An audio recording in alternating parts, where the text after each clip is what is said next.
Olá, graça e paz, bom dia, boa tarde, boa noite, para você que está comigo na leitura da palavra de Deus, eu, você e o nosso bom e fiel Senhor. Hoje encerrando o livro, ou melhor, a carta de Paulo aos Coríntios, a primeira das cartas de Paulo aos Coríntios, que nós temos registrada nas escrituras, porque a primeira mesmo, como nós já dissemos, ela desapareceu, né? Os estudiosos concordam que existia uma primeira carta antes dessa primeira, portanto seriam 3 as cartas aos Coríntios. Então vem comigo, vamos ler os 3 últimos capítulos, 14, 15 e 16 de 1 Coríntios. O dom de profecia é superior ao de línguas. 1 Coríntios, capítulo 14. Segui o amor e procurai com zelo os dons espirituais, mas principalmente que profetizeis. Pois quem fala em outra língua não fala a homens, senão a Deus, visto que ninguém o entende e em espírito fala mistérios. Mas o que profetiza fala aos homens, edificando, exortando e consolando. O que fala em outras línguas a si mesmo se edifica, mas o que profetiza edifica a igreja. Eu quisera que vós todos falassem em outras línguas, muito mais, porém, que profetizasseis, pois quem profetiza é superior ao que fala em outras línguas, salvo se as interpretar, para que a igreja receba edificação. Agora, porém, irmãos, se eu for ter convosco falando em outras línguas, em que vos aproveitarei se vos não falar por meio de revelação, ou de ciência, ou de profecia, ou de doutrina? É assim que instrumentos inanimados, como a flauta ou a cítara, quando emitem sons, se não os derem bem distintos, como se reconhecerá que se toca na flauta ou cítara? Pois também, se a trombeta der som incerto, quem se preparará para a batalha? Assim vós, se com a língua não disserdes palavra compreensível, como se entenderá o que dizeis? Porque estareis como se falasseis ao ar. Há, sem dúvida, muitos tipos de vozes no mundo, nenhum deles, contudo, sem sentido. Se eu, pois, ignorar a significação da voz, serei estrangeiro para aquele que fala, e ele estrangeiro para mim. Assim também vós, visto que desejais dons espirituais, procurai progredir para a edificação da igreja. Pelo que o que fala em outra língua deve orar para que a possa interpretar. Porque se eu orar em outra língua, o meu espírito ora de fato, mas a minha mente fica infrutífera. Que farei, pois? Orarei com o espírito, mas também orarei com a mente. Cantarei com o espírito, mas também cantarei com a mente. E se tu bendisseres apenas em espírito, como dirá o indouto amém depois da tua ação de graças, visto que não entende o que dizes? Porque tudo, de fato, dás bem as graças, mas o outro não é edificado. Porque tu de fato dás bem as graças, mas o outro não é edificado. Só repetindo aqui para ficar entendido. Na verdade, porque eu não tinha entendido, né?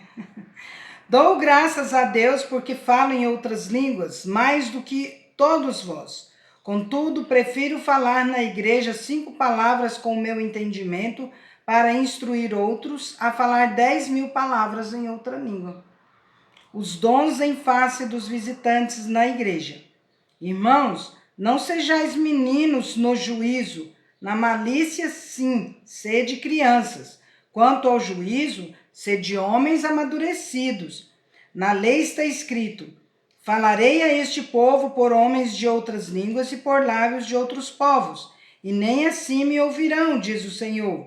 De sorte que as línguas constituem um sinal não para os crentes, mas para os incrédulos. Mas a profecia não é para os incrédulos, e sim para os que creem. Se, pois, toda a igreja se reunir no mesmo lugar, e todos se puserem a falar em outras línguas, no caso de estarem indoutos ou incrédulos, não dirão porventura que estáis loucos? Porém, se todos profetizarem e entrar algum incrédulo ou indouto, é ele por todos convencido e por todos julgado. Tornam-se-lhe manifestos os segredos do coração, e assim, prostrando-se com a face em terra, adorará a Deus, testemunhando que Deus está de fato no meio de vós. A necessidade de ordem no culto. Que fazer, pois, irmãos? Quando vos reunis, um tem salmo, outro doutrina, este traz revelação, aquele outra língua, e ainda outro interpretação.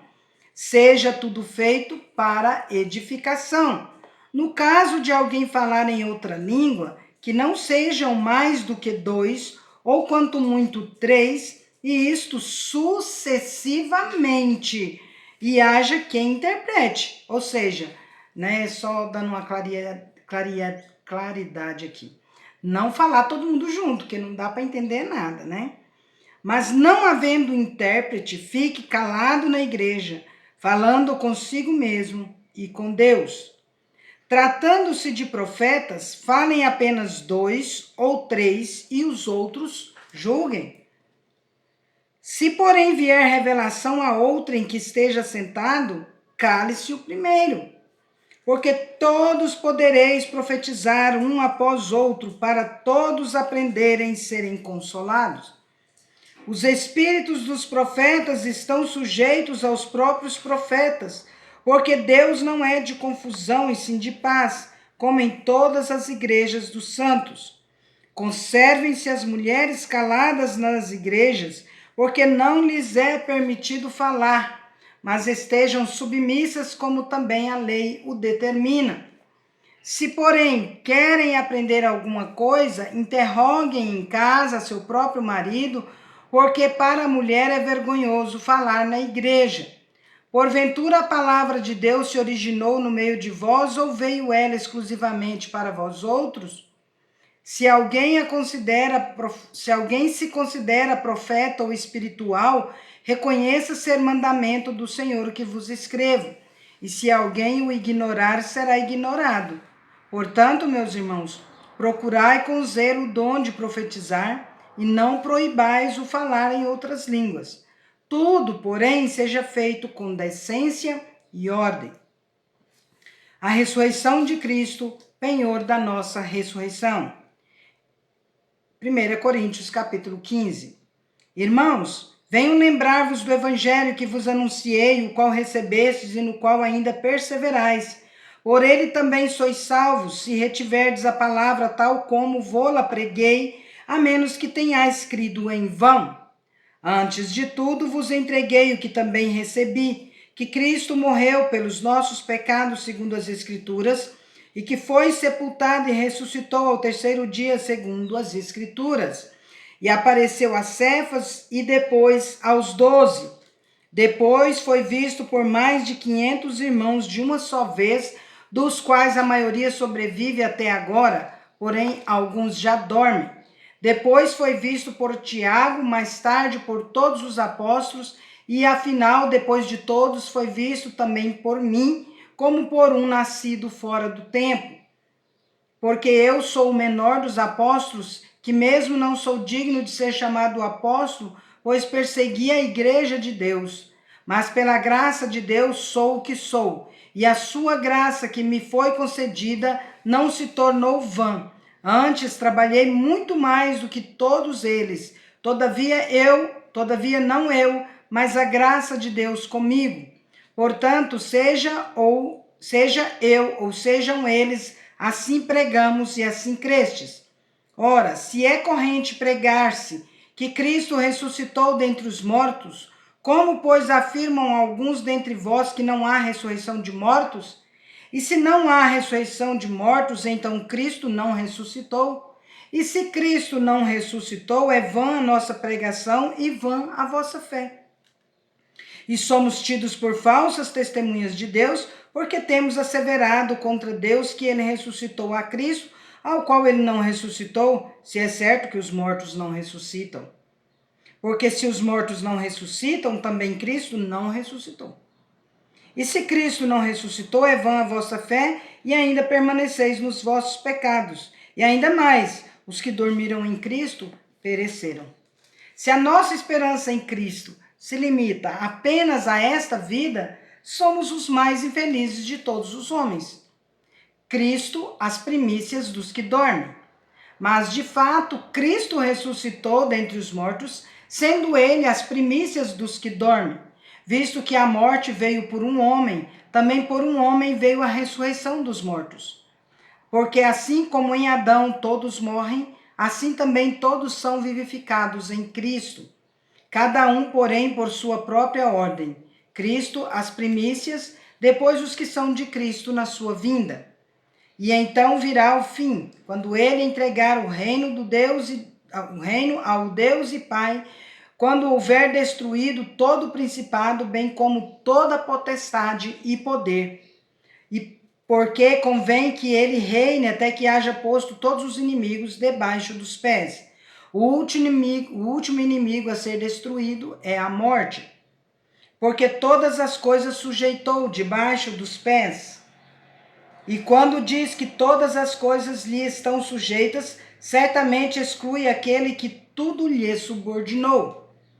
Quando, porém, todas as coisas lhe estiverem sujeitas, então o próprio Filho também se sujeitará àquele que todas as coisas lhe sujeitou, para que Deus seja tudo em todos. A ressurreição em relação à vida prática. Doutra maneira, que farão os que se batizaram por causa dos mortos? Se absolutamente os mortos não ressuscitam, por que se batizaram por causa deles? E por que também nós nos expomos a perigos a toda hora?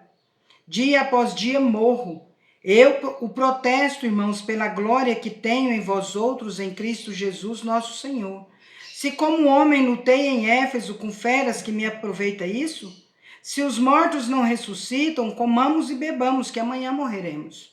Não vos enganeis, as más conversações corrompem os bons costumes.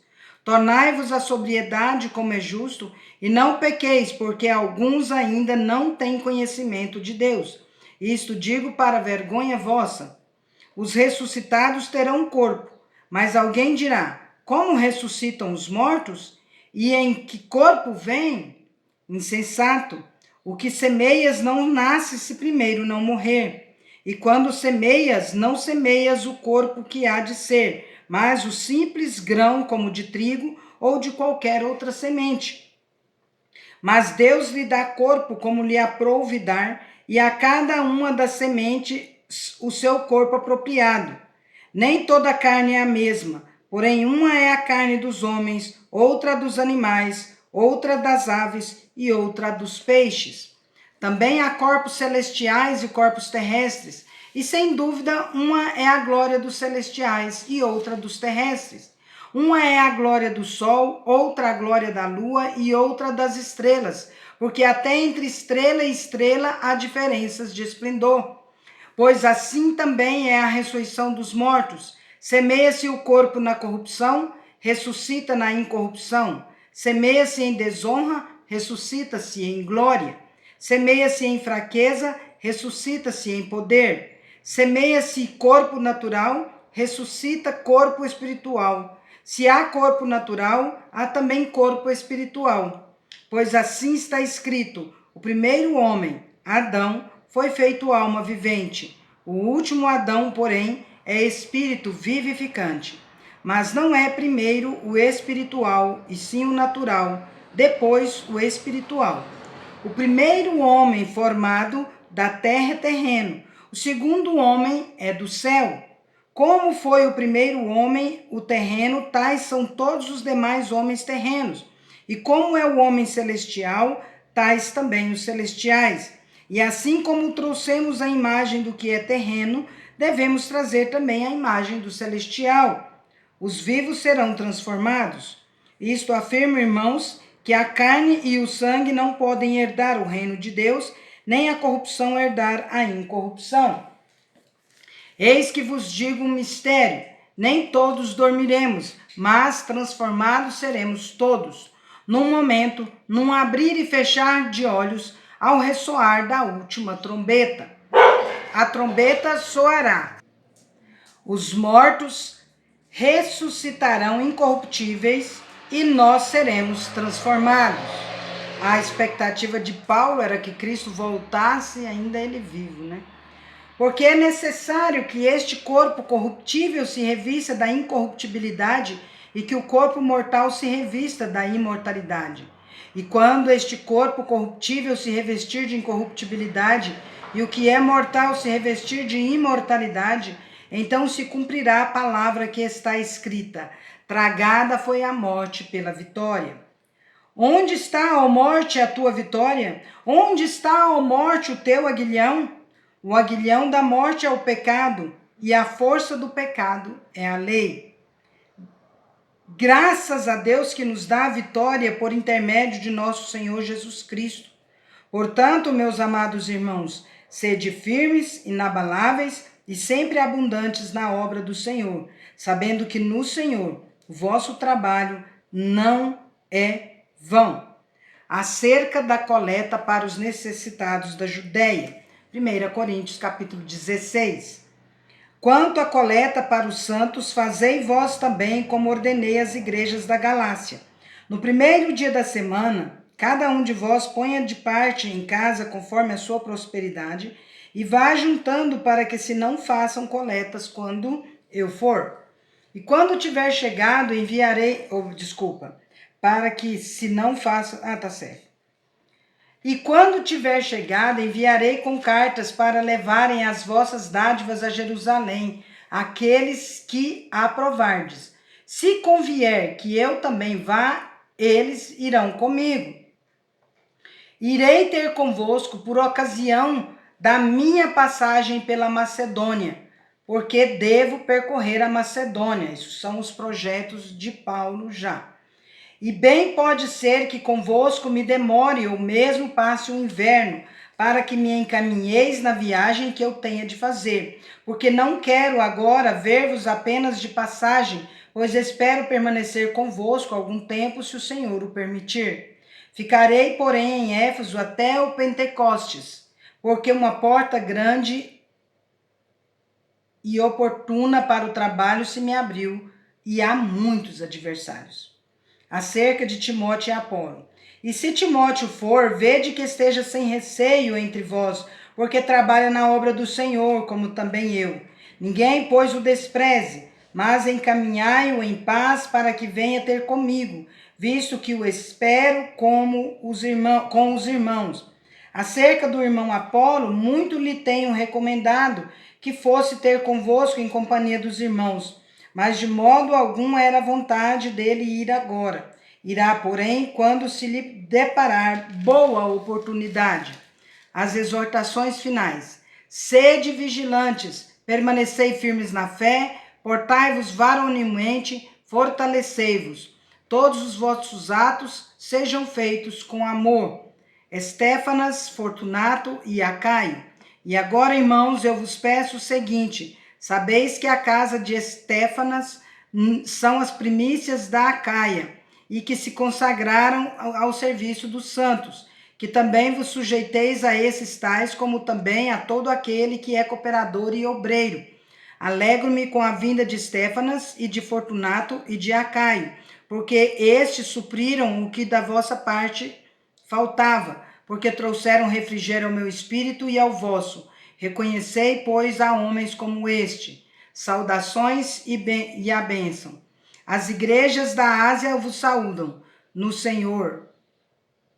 As igrejas da Ásia vos saúdam. No Senhor, muito vos saúdam Áquila e Priscila, e bem assim a igreja que está na casa deles. Todos os irmãos vos saúdam. Saudai-vos uns aos outros com ósculo santo. A saudação escrevo a eu, Paulo, de próprio punho. Se alguém não ama o Senhor, seja anátema. Maranata, a graça do Senhor Jesus seja convosco. O meu amor seja com todos vós em Cristo Jesus. Amém. Encerramos mais uma leitura. Amanhã iniciaremos a segunda carta de Paulo aos Coríntios. Que Deus abençoe a todos e que a paz de Cristo seja árbitro em nossos corações, que nós busquemos a paz, empenhemos por alcançá-la e no que depender de nós, tenhamos paz com todos os homens em nome de Jesus. Amém? Vamos?